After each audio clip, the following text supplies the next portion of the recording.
ನಮಸ್ತೆ ನನ್ನ ಪ್ರಿಯ ವೀಕ್ಷಕರೇ, ನಮ್ಮ ಲಕ್ಷ ಚಾನಲ್ಗೆ ಸ್ವಾಗತ.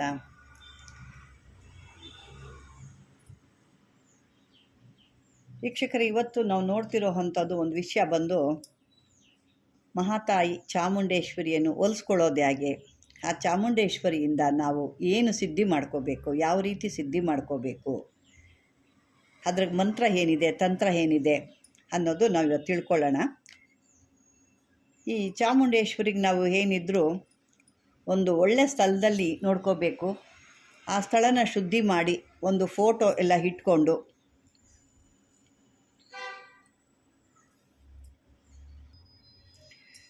ಒಂದು ಚಾಮುಂಡೇಶ್ವರಿ ಫೋಟೋ ಆಗಲಿ ಅಥವಾ ಒಂದು ವಿಗ್ರಹ ಆಗಲಿ ಯಾವುದಾದ್ರೂ ಇಟ್ಕೋಬೇಕು.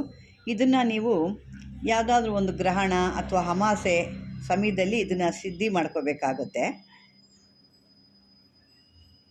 ಮೊದಲು ಒಂದು ದೇವಸ್ಥಾನಕ್ಕೆ, ಅಂದರೆ ಈ ಚಾಮುಂಡೇಶ್ವರಿ ದೇವಸ್ಥಾನಕ್ಕೋ ದುರ್ಗಾದೇವಿಗೋ ಯಾವುದಾದ್ರೂ ಒಂದು ದೇವಿ ಗುಡಿಗೆ ಹೋಗಿ ಆ ಒಂದು ದೇವಿಯ ವಿಗ್ರಹಕ್ಕೆ ಅಥವಾ ಆ ಒಂದು ದೇವಿ ಒಂದು ಇದಕ್ಕೆ ಹೋಗಿ ನೀವು ಪೂಜೆ ಮಾಡಿಕೊಂಡು ಆ ಪ್ರತಿಮೆಗೆ ಅಷ್ಟವಿದ್ಯಾರ್ಚನೆ ಎಲ್ಲ ಮಾಡಿ ಧೂಪ ದೀಪ ನೈವೇದ್ಯ ಎಲ್ಲ ಕೊಟ್ಟು ಗಂಧ ಅಕ್ಷತೆ ತಾಂಬೂಲ ಎಲ್ಲ ಕೊಟ್ಟು ಬರಬೇಕು. ತದನಂತರ ಆ ದೇವಿನ ನೀವು ಪೂಜೆ ಮಾಡಬೇಕು. ಯಾವ ರೀತಿ ಪೂಜೆ ಮಾಡೋದು ಅಂತಂದರೆ ನೀವು ಅದನ್ನು ನಾನು ಈ ರೀತಿಯಾಗಿ ಈಗ ತಿಳಿಸ್ಕೊಡ್ತೀನಿ. ಅದನ್ನು ನೋಡ್ಕೊಳ್ಳಿ ಯಾವ ರೀತಿ ಏನು ಅಂತಂದ್ಬಿಟ್ಟು. ಪೂಜೆಯಾದ ನಂತರ ನೀವು ತೆಂಗಿನಕಾಯಿ, ಬಾಳೆಹಣ್ಣು ಇವೆಲ್ಲ ಗೊತ್ತಲ್ಲ, ಈ ಹುತ್ತಪ್ಪ ಅಂತ ಹೇಳ್ತೀವಿ, ಅಂದರೆ ಖರ್ಜೂರ, ಒಣ ಖರ್ಜೂರ ಅಂತ ಹೇಳ್ತೀವಿ ನೋಡಿ. ಈಗ ಒಣ ಖರ್ಜೂರ, ಕೊಬ್ಬರಿ, ಈ ಬೆಲ್ಲದಚ್ಚು, ಒಂದು ಪಂಚಕಜ್ಜಾಯ, ಒಂದು ದಕ್ಷಿಣೆ ಇವೆಲ್ಲ ಇಟ್ಟು ಪೂಜೆ ಮಾಡಿ ಆದಮೇಲೆ ಆ ದೇವ್ರ ಹತ್ರ ನೀವು, ಆ ದೇವಿ ಹತ್ರ ನೀವು ಕೇಳ್ಕೋಬೇಕು. ಏನಂತ ಕೇಳ್ಕೊಳ್ತೀರಾ? ನಿಮ್ಮ ಏನು ಬೇಕೋ ನಿಮಗೆ ಬೇಕಾದದನ್ನ, ಓ ತಾಯಿ, ನಮಗೆ ನೀನು ಒಂದು ಪ್ರತ್ಯಕ್ಷಳಾಗಿ ಅಥವಾ ನೀನು ಯಾವುದೋ ಒಂದು ರೂಪದಲ್ಲಾಗಿ ನಮಗೆ ನಮ್ಮ ಕಷ್ಟ ಪರಿಹಾರ ಮಾಡೋ ಅಂಥ ಒಂದು ದಾರಿ ತೋರಿಸು, ನೀನು ಒಂದು ನಮಗೆ ಯಾವುದಾದ್ರು ಒಂದು ರೂಪದಲ್ಲಿ ನಮಗೆ ಕಾಣಿಸು ಅಂತ ಹೇಳಿ ಒಂದು 108 ಕಣಗಲುವ ತೊಗೋಬೇಕು. ಕೆಂಪು ಕಣಗಲುವ ಬರುತ್ತಲ್ವ, ಗಣಗಲುವ ಅಂತಾರೆ, ಕಣಗಲುವ ಅಂತಾರೆ, ಅದಕ್ಕೆ ಸಾಕಷ್ಟು ಹೆಸರಿದೆ. ಕೆಂಪು ಕಣಗಲುವ ತೊಗೋಬೇಕು. ಅದನ್ನು ಒಂದು ಮಂತ್ರಕ್ಕೆ ಒಂದೊಂದು ಸಾರಿ ಅನ್ನೋ ರೀತಿ ಪ್ರತಿ ಮಂತ್ರಕ್ಕೂ ಒಂದೊಂದು ಕಣಗಲೆ ಹೂವನ್ನ ಹಾಕಬೇಕು. ಈ ಹಾಕಾದಮೇಲೆ ಇದೇ ರೀತಿ ನೀವು 21 ದಿನ ತನಕ ನೀವು ಜಪಿಸ್ತಾ ಇದ್ದರೆ ಈ ಒಂದು ರಕ್ತ ಚಾಮುಂಡಿ ದೇವಿನಿಗೆ ಪ್ರತ್ಯಕ್ಷಳಾಗಿ ಯಾರ ಸಾಧಕನ ಒಂದು ಇಷ್ಟಾರ್ಥಗಳನ್ನು ಅವಳು ನೆರವೇರಿಸ್ತಾಳೆ. ಅಂದರೆ ಅದೇ ರೀತಿ ಅವರು ಇರಬೇಕು, ಶುದ್ಧವಾಗಿರಬೇಕು, ಯಾವುದೇ ಅಂಟು ಮುಟ್ಟುಗೆಲ್ಲ ಹೋಗಬಾರ್ದು. ಇದು ಭಾಳ ಶುದ್ಧವಾಗಿ ಮಾಡುವಂಥದ್ದು. ಮತ್ತು ಇದಕ್ಕೆಲ್ಲ ಸಾಮಾನ್ಯಗೆಲ್ಲ ಗೊತ್ತೇ ಇರುತ್ತೆ ಯಾವ ರೀತಿ ಇರುತ್ತೆ ಅಂತಂದ್ಬಿಟ್ಟು.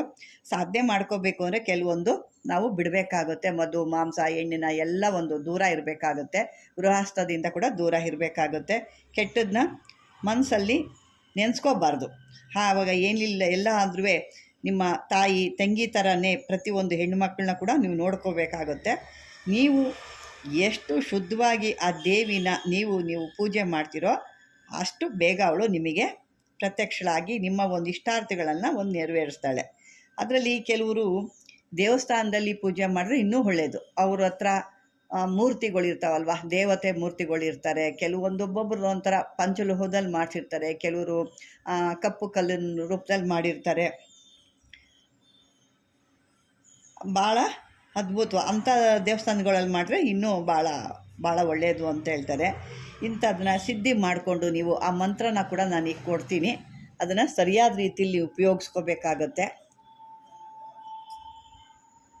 ಆ ಮಂತ್ರ ಸ್ವಲ್ಪ ದೊಡ್ಡದಿದೆ. ಅದನ್ನು ನೀವು ಅಮಾಸೆ, ಹುಣ್ಣಿಮೆ ಅಥವಾ ಗ್ರಹಣ ಕಾಲ ಅಥವಾ ಅಷ್ಟಮಿಗಳಲ್ಲಿ ಈ ರೀತಿ ಮಾಡಿಕೊಂಡಾಗ ಒಳ್ಳೆ ಅದ್ಭುತವಾದಂಥ ಒಂದು ದೇವಿ ತಾಯಿ ನಿಮ್ಮ ಇಷ್ಟಾರ್ಥವನ್ನು ತೀರಿಸುವಂಥ ಮಹಾತಾಯಿ ಆಗ್ತಾಳೆ.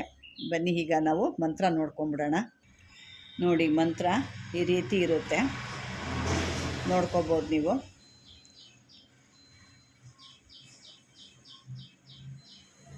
ಈ ಮಂತ್ರನ ನೀವು 108 ಬಾರಿ ನೀವು ಹೇಳ್ಕೊಂಡು ಸಿದ್ಧಿ ಮಾಡ್ಕೋಬೇಕಾಗುತ್ತೆ. ಈ ಗ್ರಹಣಕಲ್ಲಾದರೆ 108 ಸಾಕಾಗುತ್ತೆ. ಬೇರೆ ಸಮಯದಲ್ಲಾದರೆ ನೀವು ಸ್ವಲ್ಪ ಜಾಸ್ತಿ ಹೇಳ್ಕೋಬೇಕಾಗುತ್ತೆ. ಅಂದರೆ 21 ದಿವಸ ನೀವು ಹೇಳ್ಕೋಬೇಕಾಗುತ್ತೆ. 21 ದಿವಸ ಹೇಳಿ ನೀವು ಸಿದ್ಧಿ ಮಾಡಿಕೊಂಡು ಆ ತಾಯಿ ಅನುಗ್ರಹಕ್ಕೆ ಪಾತ್ರರಾದರೆ ಅವಳು ಒಂದು ನಿಮ್ಮ ಒಂದು ಭಕ್ತಿ ನೀವು ಸರಿಯಾಗಿ ಮಾಡಿ ಆ ಭಕ್ತಿಗೆ ಅವಳಿಗೆ ಇಷ್ಟ ಆದರೆ ಖಂಡಿತವಾಗಿ ಆ ತಾಯಿ ನಿಮಗೆ ಯಾವುದೋ ಒಂದು ರೂಪದಲ್ಲಿ ಆ ದರ್ಶನ ಕೊಡ್ತಾಳೆ. ನಿಮಗೆ ಬೇಕಾದಂಥದ್ದನ್ನ ನೀವು ಕೇಳ್ಕೊಬೋದು ಅವಳ ಹತ್ರ. ಈ ರೀತಿಯಾಗಿ ನನಗೆ ಬೇಕು, ಅದೇ ಈ ರೀತಿ ನನಗೆ ತೊಂದರೆ ಇದೆ ಅಥವಾ ಮನೇಲಿ ತೊಂದರೆ ಇದೆಯಾ, ಯಾರಾದರೂ ಇದನ್ನು ಆ ದೇವಿ ಹತ್ರ ನಿಮ್ಮ ಕಷ್ಟಗಳನ್ನ ಹೇಳ್ಕೊಂಡಾಗ ಅವಳು ನಿಮಗೆ ಯಾವುದೋ ಒಂದು ರೀತಿ ದಾರಿ ತೋರಿಸ್ತಾಳೆ. ಯಾಕೆ ಅಂದರೆ ಮಹಾತಾಯಿ ಆ ಹೆಣ್ಮಕ್ಳಿಗಾಗೇ ಆ ಮಹಾತಾಯಿ ಇರೋವಂಥವಳು ಹೆಣ್ಮಕ್ಳ ಕಷ್ಟ ಅಂದರೆ ಸಾಕು, ಎಲ್ಲಿದ್ದರೂ ಓಡಿ ಬಂದ ಕಷ್ಟನ ಪರಿಹಾರ ಮಾಡ್ತಾಳೆ. ಅದೇ ರೀತಿ ಭಕ್ತರಿಗೆ ಅಂತ ಅಂದಮೇಲೆ ಅವಳು ಸದಾ ನಿಂತಿರ್ತಾಳೆ ನಮ್ಮ ಕಷ್ಟಗಳಿಗಾಗಿ. ಹಾಗಾಗಿ ಅವಳನ್ನ ಬಿಡದೆ ನೀವು ಈ ರೀತಿ ಒಂದು ಪೂಜೆ ಮಾಡಿದಾಗ ಈ ರೀತಿ ಒಂದು ಸಿದ್ಧಿ ಮಾಡ್ಕೊಂಬಿಡು. ಮೊದಲು ನೀವು ಏನೇ ಮಾಡಿದಾಗ ಮೊದಲು ಈ ಮಂತ್ರನ ಸಿದ್ಧಿ ಮಾಡ್ಕೋಬೇಕು. ತದನಂತರನೇ ನೀವು ಏನಾದರೂ ಕೆಲಸ ಮಾಡಬೇಕಾದ್ರೆ ಮಾಡ್ಕೋಬೇಕು. 21 ದಿವಸ ಇವಳನ್ನ ಸಿದ್ಧಿ ಮಾಡ್ಕೊಂಡು ತದನಂತರ ನೀವು ಜ್ಞಾನ ಮಾಡಿ ನೀವು ಅದನ್ನು ನನಗೆ ಈ ರೀತಿಯಾಗಿ ನೀನು ಕಾಣಿಸ್ಕೋಬೇಕು ತಾಯಿ, ನನ್ನ ಒಂದು ಕಷ್ಟ ನೀನು ತಿಳಿಸ್ಬೇಕು ಅಂದಾಗಲೇ ಆ ತಾಯಿ ಬಂದು ನಿಮಗೆ ಯಾವುದೋ ಒಂದು ರೂಪದಲ್ಲಿ ನಿಮಗೆ ಆ ತಾಯಿ ತಿಳಿಸ್ತಾಳೆ ಅಂತ ಇದರಲ್ಲಿ ಸಾಕಷ್ಟು ಬಾರಿ ಕೊಟ್ಟಿದ್ದಾರೆ. ಅದನ್ನು ಸರಿಯಾದ ರೀತಿ ನೀವು ಬಳಸ್ಕೊಂಡ್ರೆ ಸರಿಯಾದಾಗ ಬರುತ್ತೆ. ಏನೋ ಕೆಟ್ಟ ಕೆಲಸಕ್ಕೆ ಅವ್ರನ್ಯಾರೋ ತುಳಿದಾಕ್ಬೇಕು, ಅವ್ರನ್ಯಾರೋ ಶತ್ರುನ ಮಾರಣ ಮಾಡಬೇಕು, ಅವ್ರನ್ನ ತುಳಿದು ಬಿಡಬೇಕು, ಏನೋ ಮಾಡ್ತೀವಿ ಅಂದರೆ ಇದು ಹಾಗಲ್ಲ. ನಿಮಗೆ ತಿರುಗಿಸಿ ಅದು ಹೊಡೆಯುತ್ತೆ. ಏನಿದ್ರು ನಿಮ್ಮ ಕಷ್ಟನ ಪರಿಹಾರ ಮಾಡ್ಕೊಳ್ಳಿ ಅಂತ ಕೇಳ್ಕೊಳ್ಳಿ. ಅದು ಬಿಟ್ಟು ಅವ್ರಿಗೆ ಹಂಗಾಗಲಿ ಇವ್ರಿಗೆ ಹಿಂಗಾಗಲಿ ಅವ್ನು ತೊಂದರೆ ಮಾಡೋದು ಅವಳು ಆಮೇಲೆ ಮುಂದೆ ಏನು ಕೊಡಬೇಕು ಅದನ್ನು ಕೊಡ್ತಾಳೆ. ಈಗ ನಿಮಗೆ ಬಂದಿರೋ ಅಂಥ ಕಷ್ಟನ ನೀವು ಪರಿಹಾರ ಮಾಡ್ಕೊಳ್ಳೋದು ಬುದ್ಧಿವಂತರ ಲಕ್ಷಣ. ಹಾಗಾಗಿ ನೀವೇನು ಮಾಡ್ತೀರಾ, ಮೊದಲು ನಿಮ್ಮ ಕಷ್ಟಗಳನ್ನ ಪರಿಹಾರ ಮಾಡ್ಕೊಳ್ಳೋಕ್ಕೆ ಆ ದೇವಿಗೆ ಮೊರೆ ಹೋಗಿ ಈ ಮಂತ್ರನ ಸಿದ್ಧಿ ಮಾಡಿಕೊಂಡು ದೇವಿಯಿಂದ ರಕ್ಷಣೆ ಪಡೀರಿ ಅಂತ ಹೇಳ್ತೀನಿ. ವೀಕ್ಷಕರೇ, ಈ ಒಂದು ರಕ್ತ ಚಾಮುಂಡಿ ಮಂತ್ರ ನಿಮಗಿಷ್ಟ ಆಗಿದ್ದರೆ ಲೈಕ್ ಮಾಡಿ, ಶೇರ್ ಮಾಡಿ, ಆದಷ್ಟು ಜನಗಳಿಗೆ ಪಾಪ ಶೇರ್ ಮಾಡಿ, ಸಬ್ಸ್ಕ್ರೈಬರ್ ಮಾಡಿ. ಯಾರು ಹೊಸ್ದಾಗಿ ನೋಡ್ತಾ ಇದ್ದೀರೋ ಅವರು ಖಂಡಿತ ಅದು ಸಬ್ಸ್ಕ್ರೈಬರ್ ಮಾಡ್ಕೊಳ್ಳಿ ಅಂತ ಹೇಳ್ತಾ ಇದುವರೆಗೂ ನನ್ನ ಒಂದು ವಿಡಿಯೋ ನೋಡಿದ್ದಕ್ಕೆ ಧನ್ಯವಾದಗಳು.